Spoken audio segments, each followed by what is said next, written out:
So today, I would like to explore with you the divine intangible. And that is about living in the paradox of being and doing. Or it might be the paradox of being versus doing. But I prefer to look at it as the paradox of being and doing, because when I hear the word versus, that indicates to me duality. And everything we teach at Agape is about inclusivity. It's about wholeness, about that there's a oneness with God. And so I was thinking this morning, as I was in meditation, how would I lead into this talk? What way could I possibly use a practical example? And then it came to me, why not talk about the great football game last night between the number 1 and number 2 teams in college football, Alabama and Louisiana State University.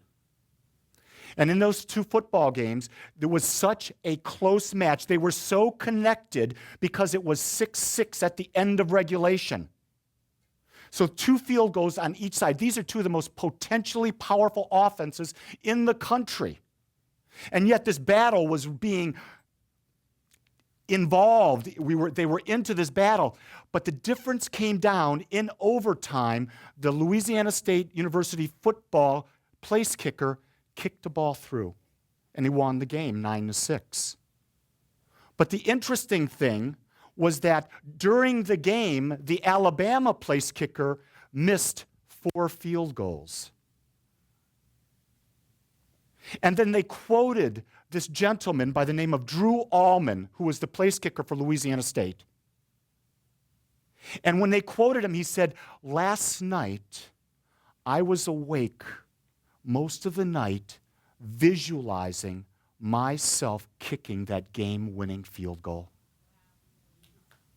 So now if you look at the 2 field goal kickers that were involved, would you believe that they both are with 2 of the best coaches in all of college football?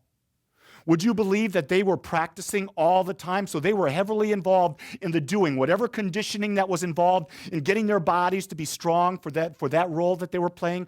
And they probably kicked thousands upon thousands upon thousands of balls throughout their careers to get them to this moment in time.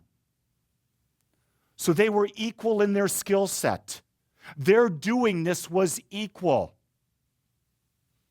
But the difference was that one took the time to connect with his inner being and see himself doing it before it actually happened.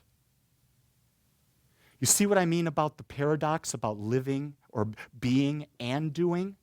Because we're brought up that we must do. And so we're stuck in a lot of do.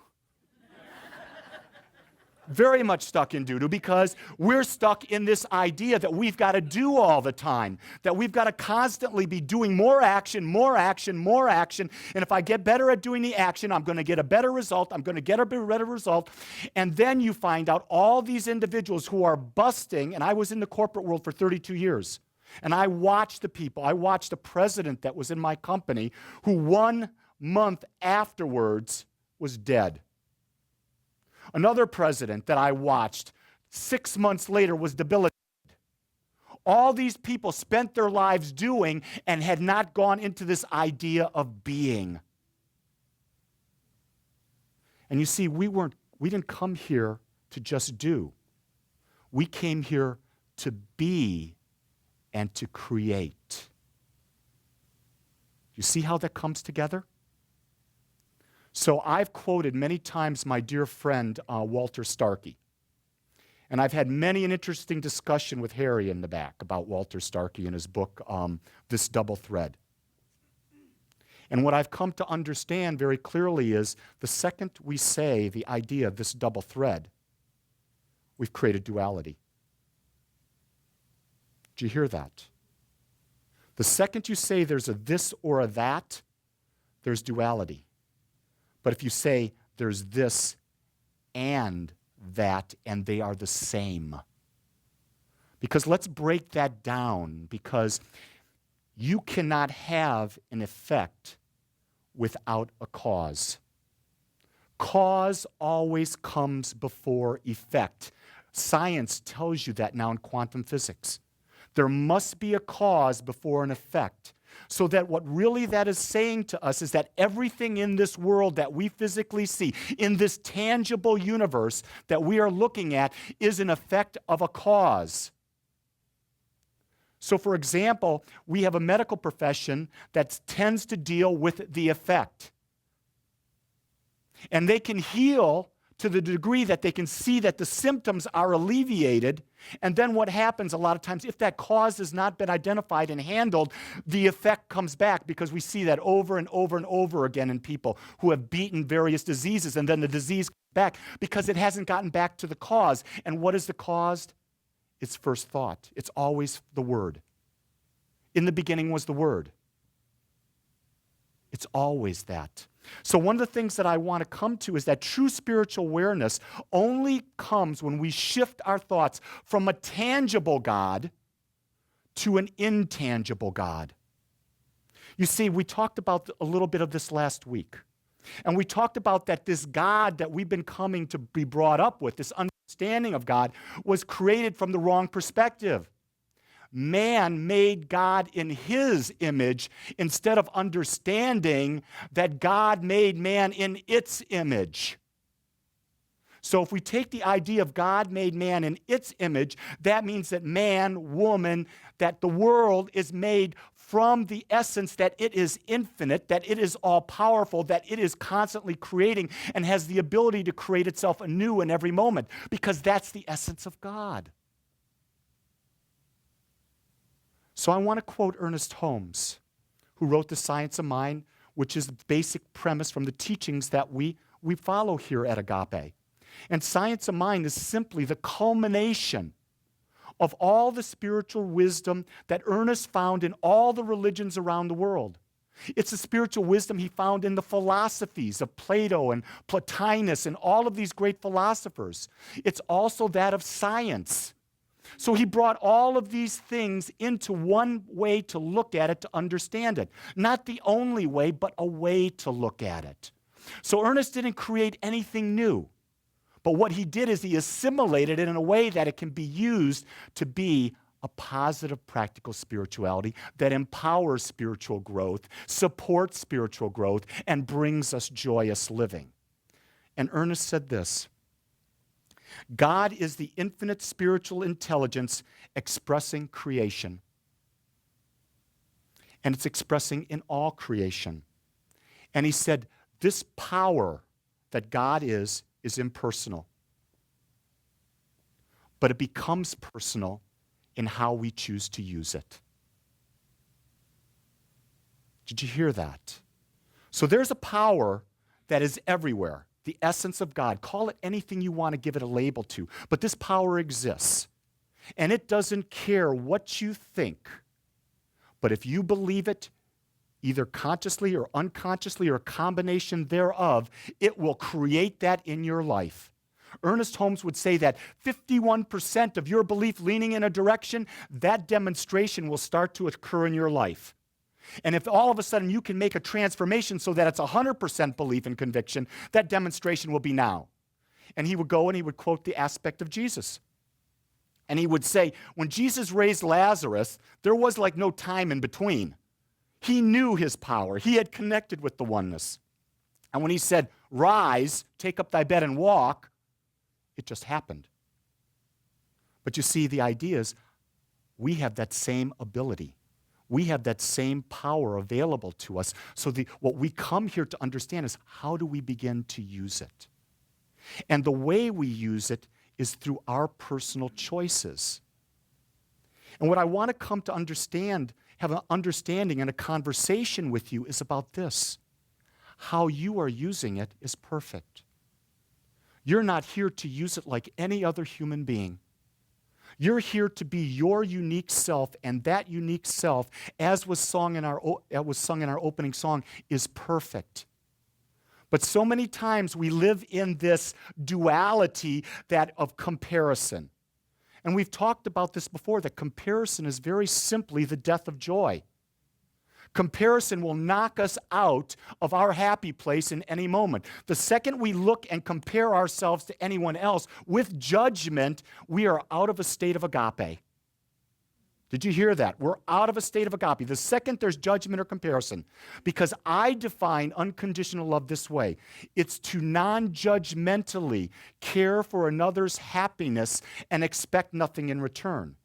That means to non-judgmentally care about your own happiness and expect nothing in return. Because when we can care for our own happiness, expect nothing in return, and we keep caring, we build a sense of love in us so that the love literally starts overflowing from us, and then what we give to others is the overflow. Did you hear that? Because so many times we have a tank that's maybe this full, okay? And someone wants love, so we give that love. And what happens to the tank? It goes down, it goes down, it goes down, and pretty soon we're empty. But if we recognize the love that we are, if we embody the love that we are, we're always overflowing in that love, so we have an infinite amount of love to give. Here's an interesting point. The next time you're judging a situation, ask yourself this question: how can I love myself more? Because if you can focus on how can I love myself more, you will not be comparing or judging something else. You will be focusing on giving yourself that which you desire. Because when we compare, we are thinking that there's something more that we need to be whole, to be lovable, to be joyful. When in reality, everything that we need is within us and always been us. And we don't actually need anything more. Because right now, in this moment, as you're focusing on the words that I am speaking, you don't have a problem in the world. Because you're so centered in this now that there cannot be a problem. And you see, that's when people talk about, like Eckhart Tolle in The Power of Now, he talked about this so clearly. He says, when you're in the now, there is no past, there is no future. When you're in a now, there cannot be any comparison. Are you hearing that? There can't be any comparison in your now. The now only comes when you go back to the past or you're looking to the future. But if you're in the past and you're looking to the future, it's fruitless because you're only always going to be in the now. And so the paradox is, how can we live being the God presence and being the human presence? And I'm going to tell you this.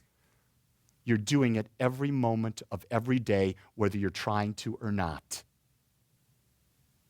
The question I would ask is, how can you choose, if you so desire, to express more love? How can you choose to express more joy?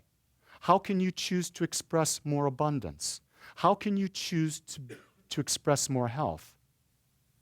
And it goes back to the idea that all of those things I said are effects, because we're talking about expressing. The idea is you have to become that.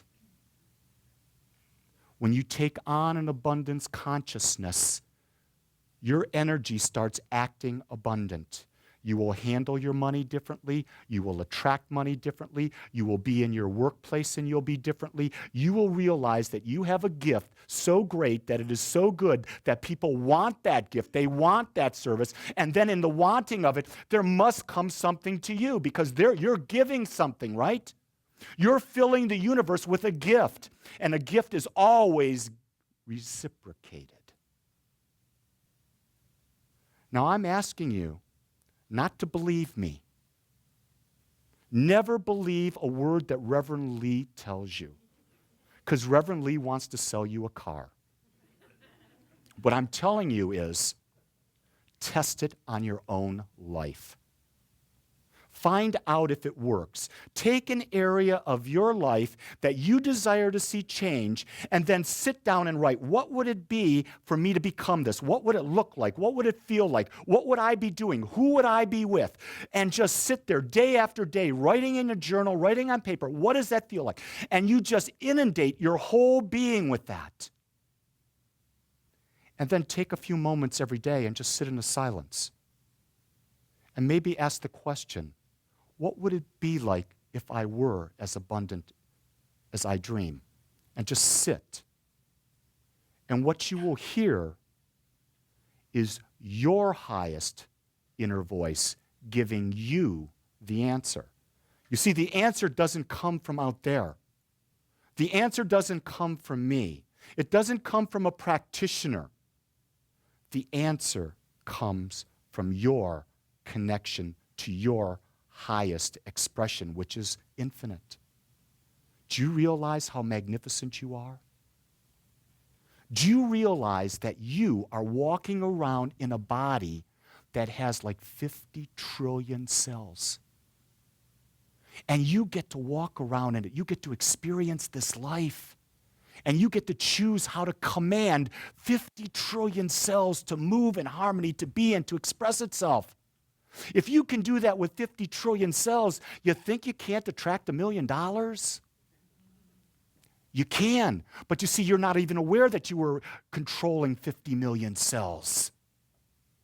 That's what spiritual awareness is about. It's about understanding the wholeness of life and how to connect and be that wholeness. You see, we don't change. We're already what we want. We reveal. I think it was last week I used the idea of repent. We must repent according to our good Christian friends. And I used the definition of the word repent, which is not told. And it simply means to think again. So if you're in a place that you want to see your life differently, I invite you to think again. But I invite you to think differently. Break your mold, break your pattern of thought, break the habits you've got, and think beyond limitation. Because in God, there is no age, there is no sex, there is no limitation. Well, don't you wish there was sex in God? You know, when I was a kid, I would think about that. And then I've gotten to the point now where God is just infinite. Have you ever felt that? Close your eyes.